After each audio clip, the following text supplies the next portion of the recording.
ISI کے سابق سربراہ لیفٹیننٹ جنرل ریٹائرڈ فیض حمید نے مختلف کیسز میں عمران خان کی ممکنہ نااہلی کے پیش نظر خود کو تحریک انصاف کی متبادل قیادت کے طور پر دیکھنا شروع کر دیا ہے۔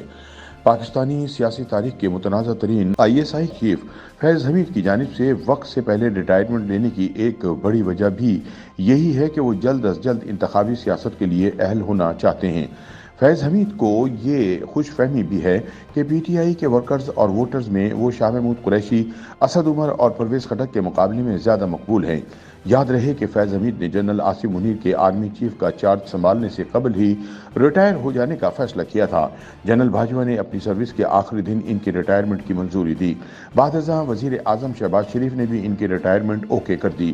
اس طرح 10 دسمبر کو لیفٹیننٹ جنرل ریٹائرڈ فیض حمید کا فوج میں آخری دن تھا اور وہ اب ریٹائر ہو کر گھر جا چکے ہیں۔ ایسے میں سیاسی تجزیہ کار مزمل سہروردی نیا دور کے لیے اپنے تجزیے میں یہ سوال کرتے ہیں کہ ریٹائرمنٹ کے بعد فیض کا کیا مستقبل ہوگا؟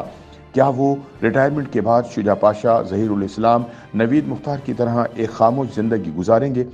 شجاع پاشا اور ظہیر الاسلام پر بھی بطور DG ISI سیاسی معاملات میں مداخلت کے الزامات تھے، لیکن ریٹائرمنٹ کے بعد انہوں نے عملی سیاست سے دوری اختیار کیے رکھی۔ وہ پردے کے پیچھے رہے اور انہوں نے کوئی سرکاری عہدہ بھی نہیں لیا۔ وہ سیاسی معاملات سے بھی دور رہے، اس لیے آہستہ آہستہ ان کے بارے میں سیاسی گفتگو کم ہوتی گئی اور وہ گمنامی میں چلے گئے۔ لیکن کچھ عرصہ پہلے لیفٹیننٹ جنرل ظہیر الاسلام نے تحریک انصاف میں باقاعدہ شمولیت اختیار کر لی تھی اور اب یہ اطلاعات ہیں کہ فیض حمید بھی PTI کا حصہ بننے جا رہے ہیں۔ یاد رہے کہ فیض حمید کا خاندان پہلے ہی باقاعدہ تحریک انصاف میں شامل ہو چکا ہے۔ ان کے بھائی نجیب حمید PTI کے پلیٹ فارم سے چکوال میں سیاست کر رہے ہیں اور عمران خان کے چکوال جلسے میں ان کے ساتھ اسٹیج پر موجود تھے۔ مزمل سہروردی کے مطابق فیض حمید کے قریبی حلقے اس بات کی تصدیق کر رہے ہیں کہ وہ خود سیاست میں آنے کا ارادہ رکھتے ہیں، لیکن وہ اسے صرف ممبر پارلیمان بننے تک محدود نہیں رکھنا چاہتے۔ وہ اپنا سیاسی کریئر اس سے زیادہ اور اس سے آگے دیکھ رہے ہیں۔ فیض حمید کا خیال ہے کہ وہ تحریک انصاف اور اس کے سوشل میڈیا فالوورز میں کافی مقبول ہیں، اس لیے PTI میں ان کی گنجائش موجود ہے۔ ویسے بھی عمران خان کی جماعت کو 2018 کے دھاندلی زدہ الیکشن کے ذریعے اقتدار تک پہنچانے میں فیض حمید کا کردار نمایاں رہا ہے۔ اس لیے ان کے قریبی ذرائع کے مطابق عمران کی ممکنہ نااہلی کے بعد فیض حمید خود کو تحریک انصاف کے متبادل قیادت کے طور پر دیکھتے ہیں۔ ان کے خیال میں وہ PTI کے پلیٹ فارم سے ایک بار پھر سیاسی اننگز کھیل سکتے ہیں۔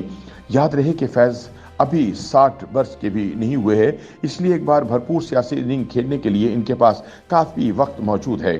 مزمل سہروردی کے مطابق فوج سے ریٹائرمنٹ کے بعد آئین کے مطابق فیض حمید پر 2 سال کے لیے عملی سیاست میں حصہ لینے پر پابندی ہے، لیکن وہ ان 2 برسوں میں اپنے نئے کیریئر کے لیے نیٹ پریکٹس کرنا چاہتے ہیں۔